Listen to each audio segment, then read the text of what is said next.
नाशिक महानगरपालिकेच्या वतीने माजी उपमुख्यमंत्री स्वर्गवासी अजितदादा पवार यांच्या जयंतीनिमित्त कार्यक्रमाचे आयोजन करण्यात आले होते।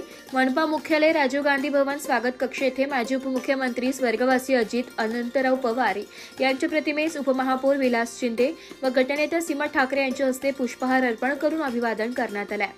या कार्यक्रमास गटनेते अजय पोरस्ते, नगरसेवक दीपक दातीर, जयंत जाचक, राहुल दिवे, उपायुक्त लक्ष्मीकांत सातळकर, नितीन नीर, सुवर्णा दखणे, मुख्य वित्त व लेखा अधिकारी दत्तात्रय पाथरूड, मुख्य लेखा परीक्षक बळवंत गायकवाड, शिक्षण विभाग प्रशासन अधिकारी मीता चौधरी, सुरक्षा अधिकारी रमेश ताजनपुरे, अग्निशमन अधिकारी संजय बैरागी, नगर सचिव संजय नेरकर, जनसंपर्क अधिकारी नितीन गंभीरे, वाल्मिक ठाकरे, महेंद्र केंदळे, सचिन बोरसे, मधुकर गायकवाड, मनीषा पाटेकर, साहेबराव भोसले, मिलिंद राजगुरू, मंगेश नवले, कृष्णा पाटोळ, रमेश पाके आदींसह मनपातील अधिकारी कर्मचारी उपस्थित होते।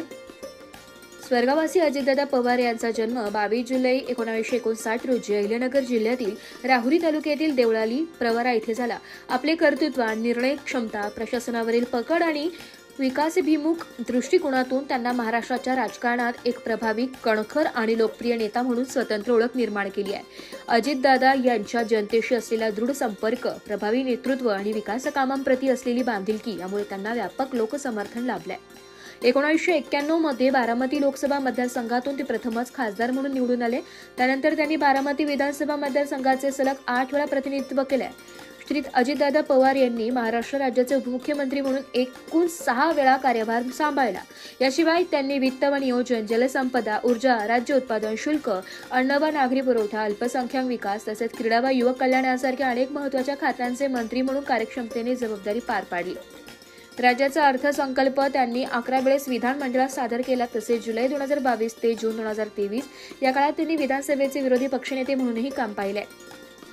त्यांच्या कार्यकाळात ग्रामीण व शहरी भागातील रस्त्यांचा विकास, पाणी पुरवठा व्यवस्था अधिक सक्षम करणे, औद्योगिक गुंतवणुकीला चालना देणे, सिंचन प्रकल्पांना गती देणे आणि विकासाभिमुख प्रशासकीय निर्णय राबविणे यासारख्या अनेक महत्त्वपूर्ण उपक्रमांना प्राधान्य देण्यात आले।